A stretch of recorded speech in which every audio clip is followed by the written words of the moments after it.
Please welcome Nikolaj Coster-Waldau, actor and UN Development Program Goodwill Ambassador, and Jessica Coen, Executive Editor of Mashable.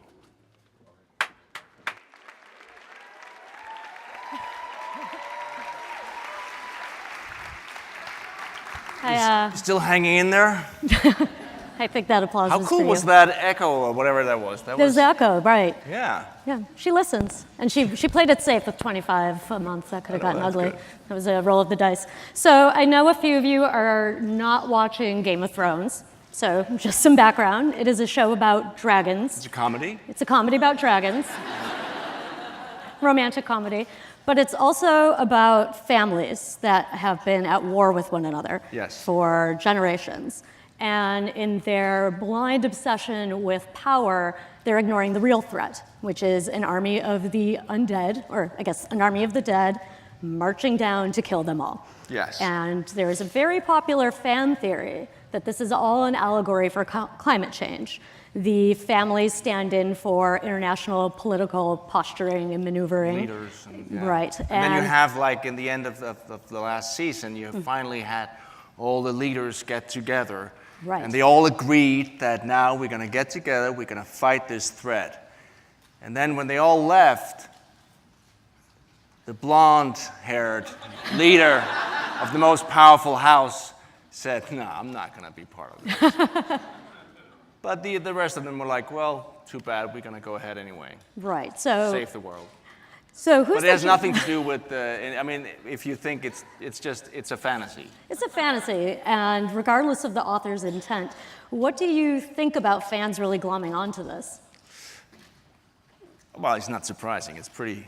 I mean, I don't know if George R. R. Martin thought of it, and when he started writing this 20 years ago. But it's quite obvious that we are facing a threat maybe even graver than the White Walkers of Game of Thrones. Of course, it's you know, the irony. Of course, he reversed it. Now they come in with ice and winter, but we are facing a long, hot summer. But I think that, I mean, the truth is, we have the global goals. Like I'm a Goodwill Ambassador, and I'm trying to raise awareness of the global goals for 2030. And there are so many great things happening. The UNDP and all across the world, but all the countries of the world are doing so much. I mean, we talked about earlier with you know, every day 250,000 people exit extreme poverty. You have we combat disease on a level we've never done before. More people have access to drink. I mean, there are so many great things happening, but there's just a couple of things that we're lacking, and that one is gender equality. We have to do more there. Half the population needs to be involved for us to solve these problems. The other thing, of course, is that if we don't deal with the climate change, all bets are off, and it's really scary when you hear some of the. Because it seems that every year it kind of gets worse. You know, that the predictions, like the worst predictions just a few years ago was that maybe it could rise to 1.5 degrees Celsius. And now it's like, if we can keep it to 2 degrees Celsius, we have a chance of it not turning into, you know, Armageddon. And you kind of go, well, what's going on? And some people say, well, we didn't know. And then you go, well, wasn't there something about the oil companies back in the 70s already had all this scientific data saying, yeah, this is happening. How are we going to make we got to make some money now because this is bad. I mean, the thing is with climate change and why it's, and I know sometimes you get bored with listening to someone like me saying, oh, it's so Not important. You. No, but you do, and I do myself. It just matters to all of us, right? Yes, it does. It really is. It kind of sucks because we're doing so well. I mean, we actually, in the world, even though sometimes you read the news, you would think that it's much worse than, like back in the old days, it was great. Well, it wasn't. It's much better now.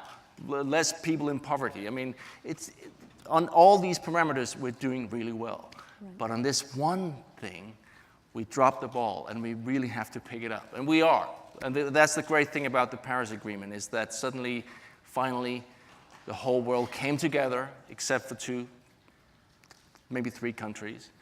But even when that happened, everyone else like, well, this is it. And the U.S., you have cities like New York, Chicago, you have the state of California, which is the biggest polluter in the world, doing something, going further than they really have to. So I know we will stop this, but it's like you're going. You remember that? I mean, I'm 47.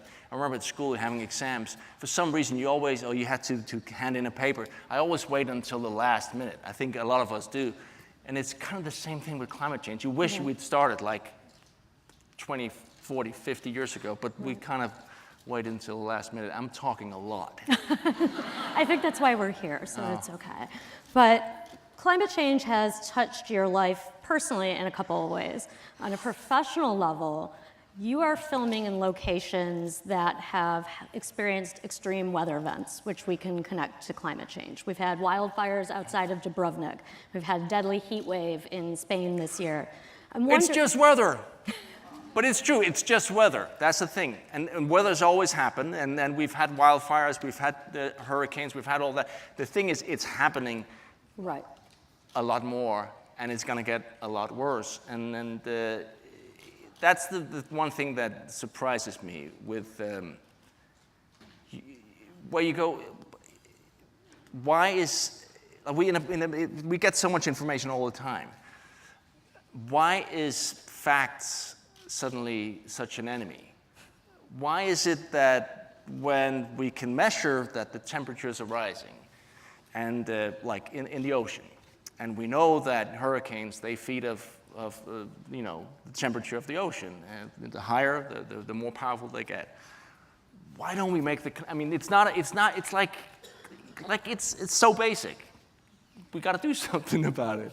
And I understand that there are a lot of, we all know it's financial interests and all that, but it still doesn't make sense. It doesn't make sense that we're still discussing this. It's like I saw this, it's a funny tweet. Do you know Scott Kelly, the astronaut? Mm-hmm. There was someone who'd asked him a question. Can you just help me out, man? My family believes that the world is flat. The Earth, and he was like, "Yeah, just tell him I've been around a couple of thousand times. It's round, but that's where we are at. Right. All the scientists are saying, if we don't do something now, we're screwed. And still, it's like, I don't believe it." At what point for you personally was it a turning point? I didn't even answer your question, did I? You asked me something completely different. I've just been looking in your eyes. I don't even. It's just weather, right? It's just weather, man. It's just weather.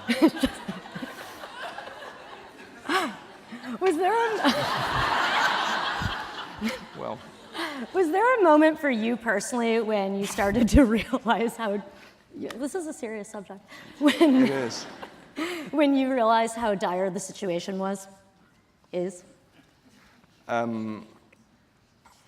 Well, when people tell you, like people who know, who spend their lives studying these things, when they tell you over and over and over again that, hey, if we don't deal with this, we're going to have complete disaster. We have, like a couple of years ago in Europe, there was a big crisis. There was a huge amount of refugees coming in, and Europe were in shock and like were freaking out because all these poor people were coming, and how we're going to deal with this.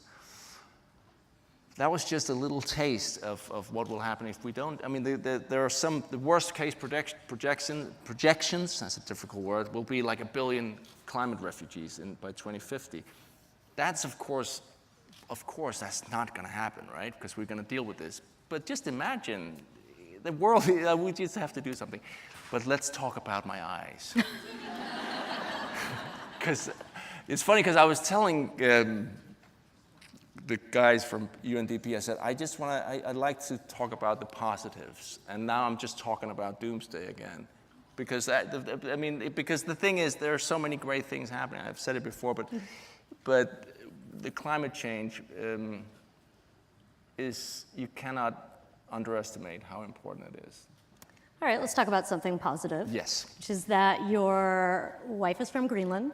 Yes. And you spend quite a lot of time there, right? You consider it your second home, I believe? Well, we get there, we live in Denmark, but we go there every year. And we have a little house in the south. And this past year, you decided to embark on a project with Google Street View. Yes, yeah, we went up and we mapped out various places in Greenland to show, first of all, how beautiful. It's just an amazing country. But also, we went to these glaciers, and you can find it on YouTube. It turned out really well. The thing about images, they can be very powerful, and when you see these glaciers receding over just a short span of like 5 years, it kind of strikes home how quickly this is happening. So yeah. With the changes in Greenland, are you, in your time there, seeing it change the way of life for the people who live there? Well, I remember my wife, she's from the northwest of Greenland. When she grew up, she was, they had dogs. They were on the sea ice in the winter. She was back, she left when she was 15, but she was back a few years ago, and she called me, and she was actually in tears, but she was like, this was in February, and she says there's no ice. And so, of course, it changes a way of life for the hunters, for the way for the life. Right. So who do you think are the most important players right now when it comes to taking action? That's us. That's all of us. It's just that's the thing, and that's the beauty of it. That it's up to each and every one of us to make an impact, and like you just get your thing and you press it and go, yes, write a petition to the local politician. But that's the thing. Get involved, educate ourselves.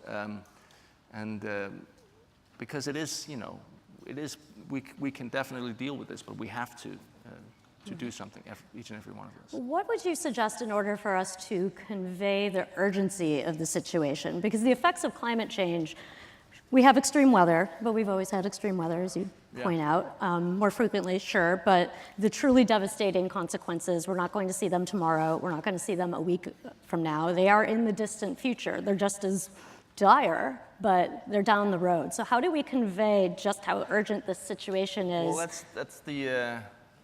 that's the big question, isn't it? Because I know that you guys, you deal with that all the time, and then everyone here probably. How do you actually, because constantly the news are constant about, something horrible happening, or if we don't do this, then something bad will happen, or if you elect this person, then the whole market is going to crash. I mean, that's the world we live in. If the Brits leave Brexit, well, that's going to end, and all these things. So how do you then tell someone, if you don't do something now, in 50 years' time, horror will happen? I mean, it's very, I don't know.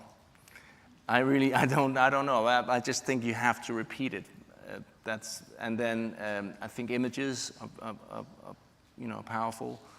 And then somehow we have to get back to trust. I really, and that's, we all have a responsibility to not get carried away all the time and to question the sources. I actually like to talk to someone who really knows what they're talking about. I mean, I'm a Goodwill ambassador. I don't know a lot, but I know that the people at UNDP, they know a lot. So I'd like, if I could put the spotlight over there and have someone who knows what they're talking about, convey a message. I think that's important. I think the fact that the science is everyone agrees that this is, I'm sure you can find someone out there who will say, no, there's no climate change. It was just because this is just happening. But no, let's be honest. It's like, it's happening, and everyone agrees that it's happening. We have to deal with it. If we don't, we're going to leave, a terrible situation for our kids and our grandchildren. What can you do tonight? What do? I walk out of here. I want to make a difference. Have a glass of water. A glass of water. Breathe. Take a deep breath. No, but that I actually, I really do believe that we will deal with this, and that because there's so many smart people. There's so many. Earlier, I was asked a question by a journalist saying, "What was the last good deed a stranger did to you?" And I was like, I don't know. I remember the asshole who gave me the finger in traffic. I remember those things. Someone who pushed you, you go, what the hell's wrong with that guy? But you don't remember most people are nice people. Most people want to do good. We are actually, all of us, like, yeah, no, we're not all extreme heroes like the white helmets where you go, oh my God, that's amazing. But I do believe, the most people I know, I'm sure for most of you here, I don't know that many assholes. No, but seriously. No comment. No, but that's the thing. I mean, that's fantastic. No, but you...